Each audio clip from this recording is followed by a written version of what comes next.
नमस्कार friend, topic है discussion के लिए हमारे पास doctrine of pith and substance. इसका जो रेफरेंस है या इसका जो एक रिलेशन है वो आर्टिकल 246 या जो अनुच्छेद 246 है भारतीय संविधान का, उसमें देखने को आपको मिलेगा। जनरली अगर आप जो पिथ वर्ड है और जो सब्सटेंस वर्ड है इनका डिक्शनरी में मीनिंग देखोगे तो आपको देखने को मिलेगा कि जो पिथ वर्ड है उसका मतलब होता है कोई बहुत ज़रूरी चीज़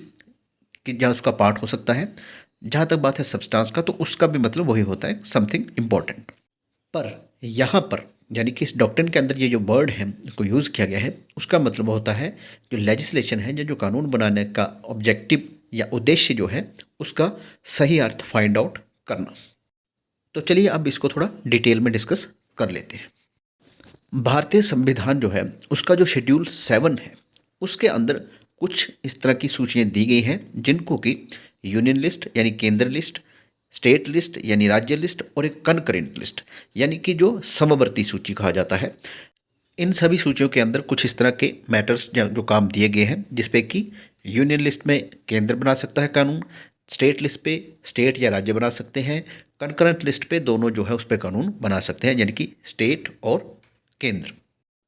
और आमतौर पर एक्सपेक्ट भी यही किया जाता है, यानी यही उम्मीद की जाती है कि भाई यूनियन लिस्ट जो है उसमें केंद्र कानून बनाएगा, स्टेट लिस्ट में जो स्टेट कानून बनाएगी, कनकरेंट लिस्ट पे जो है वो दोनों स्टेट या सेंटर उस पर कानून बना सकते हैं। पर उसमें थोड़ी सी दिक्कत ये रहती है कि अगर कोई एक विषय पर दोनों कानून बना देते हैं तो वहाँ पर जो सुप्रीमेसी है या सर्वोच्चता है, ये जो वैलिडिटी है वो सिर्फ केंद्र यानी सेंटर के कानून की रहेगी और स्टेट का कानून जो है वो वहाँ पर वैलिड नहीं रहेगा। पर मान लीजिए कि अगर स्टेट जो है एक ऐसे टॉपिक पे कानून बना देती है जो कि यूनियन लिस्ट का है ना, तो उस केस में क्या होगा, फिर जो न्यायालय या कोर्ट जो है वो इस डॉक्ट्रिन यानी doctrine of pith and substance को अप्लाई करेगा और ट्रू नेचर और करेक्टर जो है वो जानने की कोशिश करेगा उस कानून की जो कि स्टेट ने बना दिया है,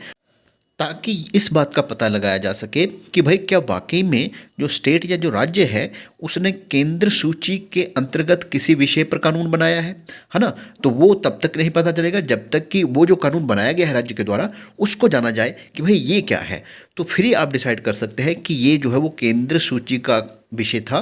पर इस पर कानून जो है राज्य सरकार ने बना दिया है। तो यहाँ पर इस बात का ध्यान रखिएगा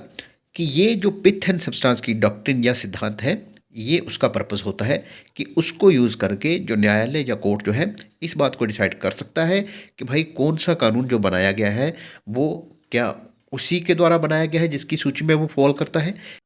या फिर कहीं ऐसा तो नहीं है कि जो सब्जेक्ट मैटर है वो यूनियन लिस्ट में फॉल करता है और स्टेट उस पर लॉ बनाया जा रहा है, या वो स्टेट लिस्ट में फॉल करता है और यूनियन जो है उस पर लॉ बनाई जा रही है। अगर ऐसी सिचुएशन है तो फिर उसको सॉल्व करने के लिए doctrine of pith and substance या जो इसका सिद्धांत है उसको न्यायालय के द्वारा अप्लाई करके जो प्रॉब्लम है उसको सॉल्व किया जाता है। इस सिद्धांत को यानी doctrine of pith and substance को कोर्ट के द्वारा एक ऐसी सिचुएशन में भी अप्लाई किया जा सकता है या इसका इस्तेमाल किया जा सकता है जहां पर कोर्ट को ये लगे कि भाई दो एंट्री जो हैं उनमें जो विषय वस्तु है वो एक दूसरे के साथ कंसर्न शो कर रहे हैं या ओवरलैपिंग कर रहे हैं, है ना, थोड़ा कन्फ्यूज़न पैदा कर रहे हैं। तो इस स्थिति को सॉल्व करने के लिए भी जो doctrine of pith and substance है उसको कोर्ट के द्वारा अप्लाई किया जा सकता है। पर इस पर ध्यान ये रखिएगा कि जो इंसिडेंटल इंक्रोचमेंट होती है यानी कि अगर थोड़ा बहुत कहीं कुछ मिलता है या ओवरलैप होता है तो उसका उतनी ज़्यादा दिक्कत नहीं होती है। यानी कि अगर 5-10% जो मिल जाता है किसी से, जैसे स्टेट लॉ बना रही है तो उस पर जो 5-10% उसका जो है वो सेंटर या यूनियन की जो लिस्ट है उससे मिल जाता है तो उसमें फिर कोर्ट उस चीज़ को इग्नोर करेगा, उसमें उसको ज़्यादा तंग नहीं करेगा। पर अगर किसी में सब्सटैंशियल यानी कि बहुत ज़्यादा इस तरह का जो एक ओवरलैपिंग हो रही है या कोर्ट को लग रहा है कि भाई इससे कन्फ्यूज़न पैदा हो रहा है, तो फिर उस सिचुएशन में जो डॉक्ट्रिन या सिद्धांत है पिथ एंड सब्सटेंस का उसको अप्लाई करके सोल्यूशन दिया जा सकता है।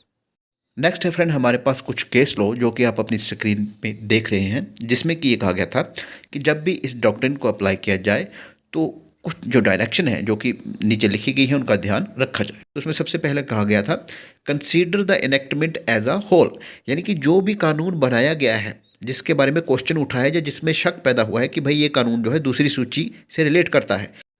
यानी कि कहने का मतलब ये है कि जब भी आप उस इनेक्टमेंट को या स्लो को गौर करेंगे तो आप उसको पूरी तरह से कंसीडर करेंगे। ये ना हो कि आप उसके एक पार्ट को लेकर उसको एग्जामिन करना शुरू कर दें या उस पर गौर करना शुरू कर दें, ऐसा ना हो। सेकंड इसमें कहा गया है कि what is the main object, कि भाई जो कानून बनाया गया है या जिस कानून पर ये प्रश्न उठे हैं भाई उसका मेन ऑब्जेक्ट या उसका उद्देश्य क्या है ना। तभी आप डिटरमाइन करेंगे भाई इसका उद्देश्य ये है और ये सेम उद्देश्य जो है दूसरी सूची में भी है, तो इसलिए ये उसको एनक्रोच कर रहा है।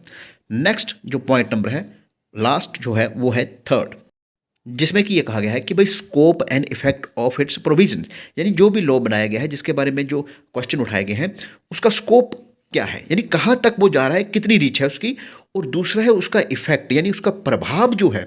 वो क्या रहेगा, है ना। वो भी चीज़ों को डिसाइड करना पड़ेगा, उसके बिना आप अदरवाइज जो ये डिसाइड नहीं कर पाओगे कि भाई ये जो लॉ बनाया गया है स्टेट के द्वारा या सेंटर के द्वारा ये इंक्रोचमेंट कर रहा है दूसरी लिस्ट पर कि नहीं कर रहा है ना। दोनों को मैच किया जाएगा, दोनों इश्यूज़ को। तो ये था दोस्तों हमारे पास डॉक्ट्रिन या सिद्धांत पिथ एंड सब्सटेंस का। धन्यवाद।